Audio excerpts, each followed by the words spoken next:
My friend Keonne Rodriguez was sentenced to 60 months in federal prison, and I want to talk about it to help all of you better understand how government investigations work. So, Keonne, welcome to the White Collar Advice channel. Thank you for your friendship and working with our team. What's going on? Why were you sentenced to 5 years in prison? Well, I took a plea deal after a almost 2 years of a prosecution, an indictment. The indictment alleged two charges. One was conspiracy to commit money laundering, and that held a maximum sentence of 20 years. And the second charge was conspiracy to operate a unlicensed money service business, and that carried a maximum charge of 5 years.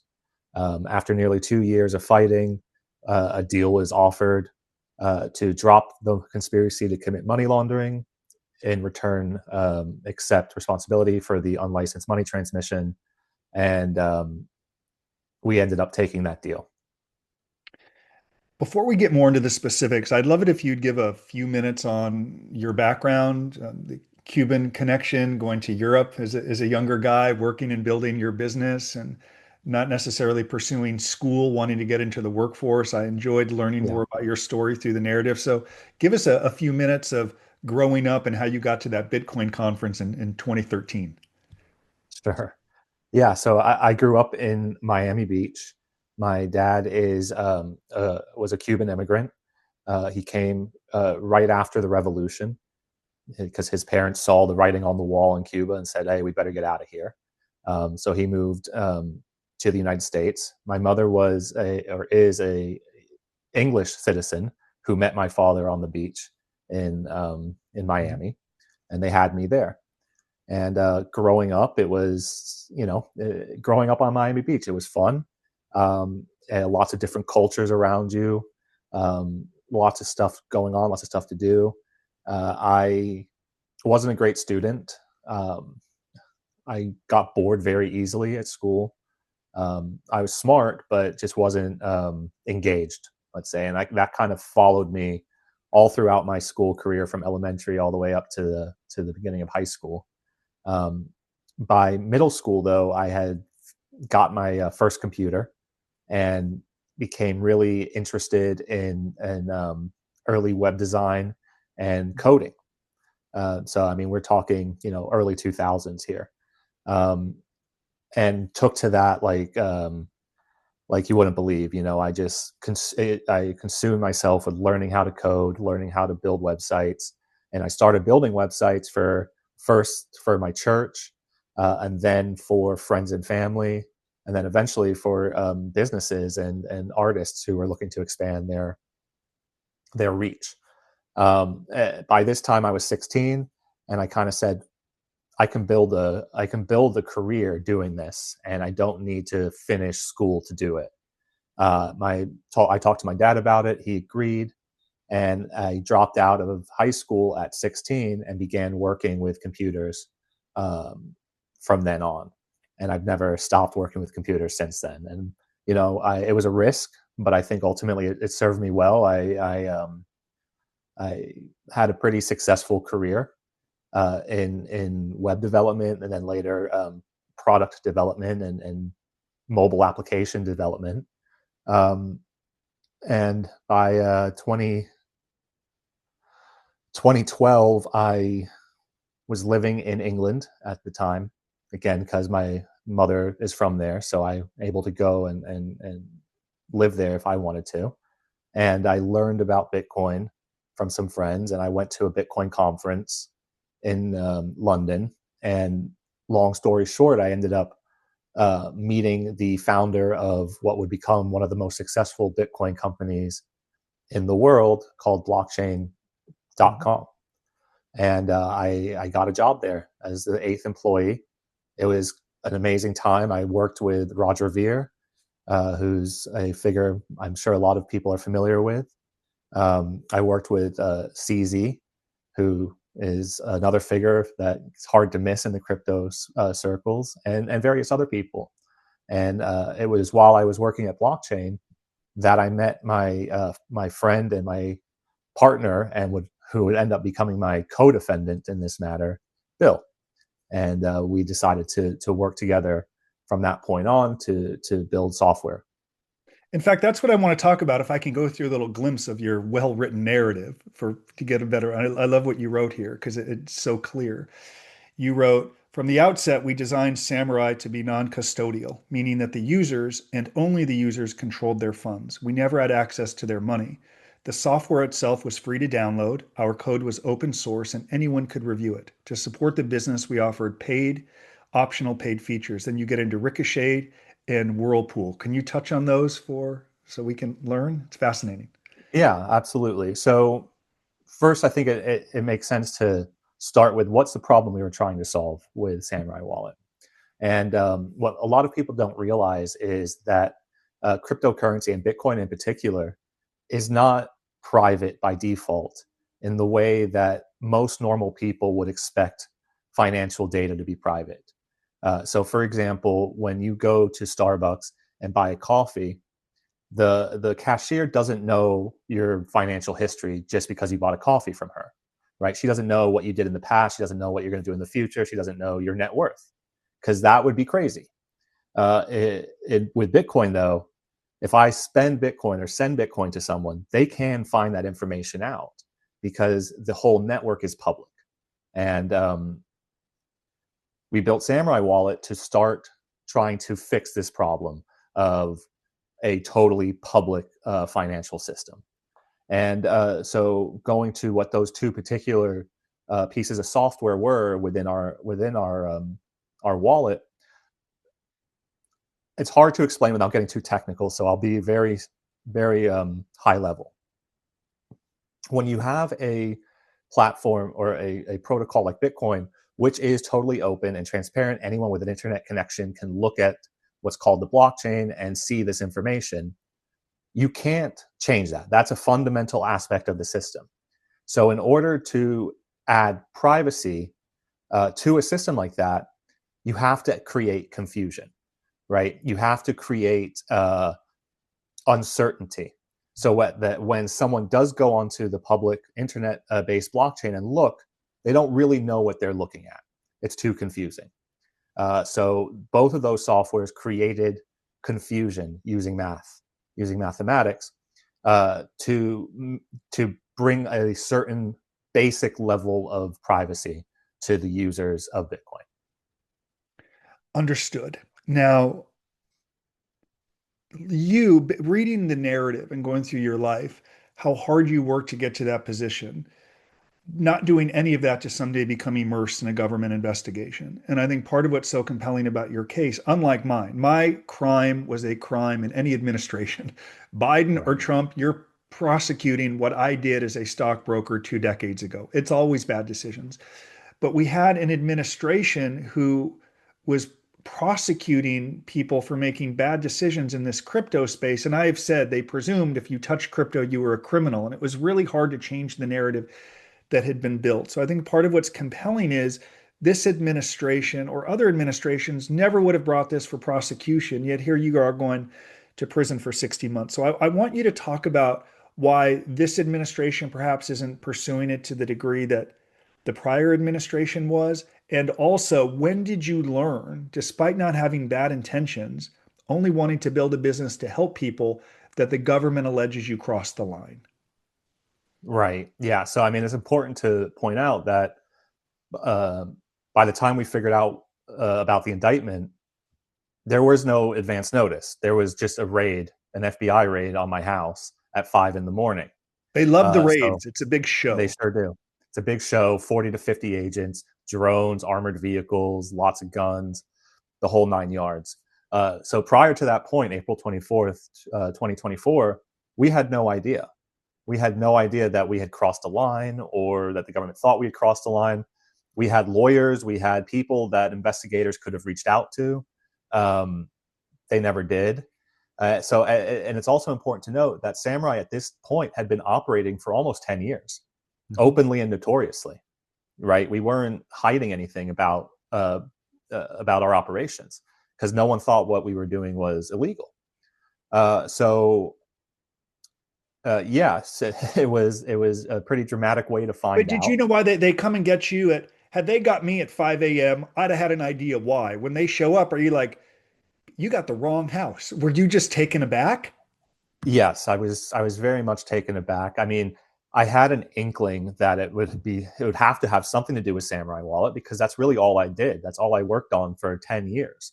And I dedicated everything to it. So I figured it was something to do with that, but I couldn't figure out what the problem was exactly. All I could think of was maybe a user had done something wrong and then the government was trying to get information from us about it. But it would be like, why would they, rate us for that? They could just ask. Um, so yeah, I didn't really know, but I knew it was something. And of course, I didn't find out for, I don't know, 4 or 5 hours what the actual charges were. Eventually, obviously, I did, and now I was even more surprised by that because it's so going back to what your first question was. You know, why did suddenly after 10 years my conduct become something that the U.S. Attorney's Office was interested in? Right, it wasn't interested at any other time until the Biden administration, and that's a very good question. There's a lot of talk about what's called Operation Choke Point 2.0, where under the first Obama administration, they went after real estate and stockbrokers and this and that. And then during Biden's administration, now they're going after crypto. I don't know if that's what it is or not. All I know is nobody, including us, but lawyers, prominent people within the space, no one thought what we were doing was illegal in the sense of money laundering or money transmission. Because up until this point, everyone had assumed, including the regulator in charge of money transmission, everyone assumed that in order to become a money transmitter and in order to launder someone's money, you actually physically had to take control of that money. That's always kind of been the concept that everyone worked with, and now suddenly in an innovation, apparently, in the Biden Department of Justice, the government now is saying you don't need to have control of the money to become a money launderer, and you don't need to have control of anyone's money to become a money transmitter. Simply creating the software is enough. What I think is important for the viewer, you're not hearing Keone blame or excuse. He accepted responsibility in front of a judge, but we have to assess what should be civil versus criminal. When you don't have bad intentions, when you are running a business legally, and you have a new technology that is ever changing, and then what happens is the government looks at something, they try to recreate how it should have been. So even in your narrative, and I want you to just touch on this for a couple of moments, because to me this makes clear it should have been civil and just not criminal. And to send you to prison for 5 years at great taxpayer expense when you should be working and contributing, you wrote, I could have paused our operations to reassess some of our licensing obligations. I could have reached out to regulators to clarify what exactly some of our responsibilities in this changing landscape. I could have had a bigger compliance team. So you never have said I was perfect, but the idea that this is criminal, I think it's part of the reason so many people are coming to your defense and saying this is an unjust prosecution. We've got to somehow keep you free, clemency, pardon, something, because you have never said you were perfect. That this is criminal, however, is terribly, it's a terrible injustice. And I want you to talk on just the experience of having going through this injustice, that you're getting ready to go to prison for 60 months, days before Christmas. Yeah. I mean, so one of the things that I talked a lot with my lawyer before taking the deal was I was quite adamant that I did not want to get up in front of the judge and lie and say I did this thing when I didn't do the thing, or say, I didn't do the thing when I did the thing. I wanted to be truthful in front of the judge, and it took a lot of back and forth in writing what they call an allocution, that where you get up in front of the judge and say, this is the conduct that I did. And I was happy with my allocution. And so apparently was the government because they didn't object to it. And so apparently was the judge because she accepted it. And I was honest in there as to what I did that constituted the illegal conduct, right? But that being said, it shouldn't be illegal conduct. And it never has been considered illegal conduct until this Department of Justice had that innovation and thought it so. So while I accept the facts are true, I did create the software, and I did know it was possible for criminals to use the software. That's That is true. That shouldn't be criminal. It just shouldn't. And the deputy attorney general, who in Trump's administration, wrote a memo to his line prosecutors in the Department of Justice saying, we will no longer target software developers for the acts of their end users. So apparently, Main Justice in DC also agrees that this shouldn't be criminal. This is not how America should be functioning. But the actions that I did do were apparently criminal, and I took responsibility for that. And that's why I'm going to prison for 60 months, 5 years on December 19th. So as you prepare to go to prison, what is I know you're advocating, you have so many people in the crypto community advocating for you. I know in our calls, we encourage every defendant to put yourself in the shoes of a stakeholder. You even mentioned CZ. Elizabeth Warren did that tweet about what she claims CZ pled guilty to, and it wasn't. He didn't plead guilty. They just have a narrative that they further. That's what that DOJ did 100% of the time. So walk us through what's happening. Are you getting these efforts? Are the appropriate people responding to you? Are they aware of the fact that this is an indictment that would not have been brought in this DOJ? And while you've acknowledged you could have done some things differently, sending you to prison for 60 months, it's a terrible, terrible, terrible mistake, all because of the Biden DOJ. Yeah. I mean, I think that's really the main goal of the campaign right now, is to bring attention onto essentially the major injustice of this prosecution. And it's my belief, and I think many like me believe this, that President Trump, flaws or not, is a pretty fair-minded guy. He understands when there's been an injustice, and he likes to rectify that. And we've seen that through a lot of the pardons that he's put forward in his second term and even in his first term. So the key is getting his attention, which is difficult because he's the president of the United States. Mm-hmm. So that's where this campaign has started, and it started somewhat organically, and it's been encouraged by myself and by Bill to get a petition going, writing congressmen, talking to different stakeholders in the industry, CEOs and media personalities, all in an effort to build awareness around the injustice of this prosecution. Because when you know the facts and you see all of the pieces next to each other, you realize that, like you said, Justin, this could have been solved civilly. Mm-hmm. It could have been solved with a call to our lawyer, who was known, and saying to our lawyer, hey, we think your clients might be breaking the law, or we think that they're not doing their licensing obligations. Let's talk about it. Let's reach a deal or a conclusion here. And even if they wanted to take me into custody, they could have just said, please have him surrender himself to us. They didn't have to raid me at 5:30 in the morning with guns and drones and armored vehicles like I'm some sort of violent offender. Never been in trouble in my life.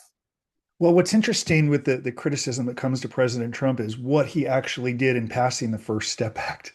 And I Yeah. watched a video last night with Michael where the deputy director, Josh Smith, is talking about the prior agencies' failures and what that has led to right now with the Bureau of Prisons. And he said it's going to take years to clean up that the First Step Act was implemented and they didn't implement it, that they spent tons of money creating a calculator that never worked, that these facilities are run down and broken and they're not fixed, right? This is the consequence of an administration that talked about fairness and justice, but they could give a rat's ass about people in prison. And we got to embrace that. So, and I'm optimistic that more change is coming. I know that's what Michael, the work he's doing inside of these prisons. I want to wrap up with some people who come into our community say, I did it and there should be consequences and I'm going to go to prison.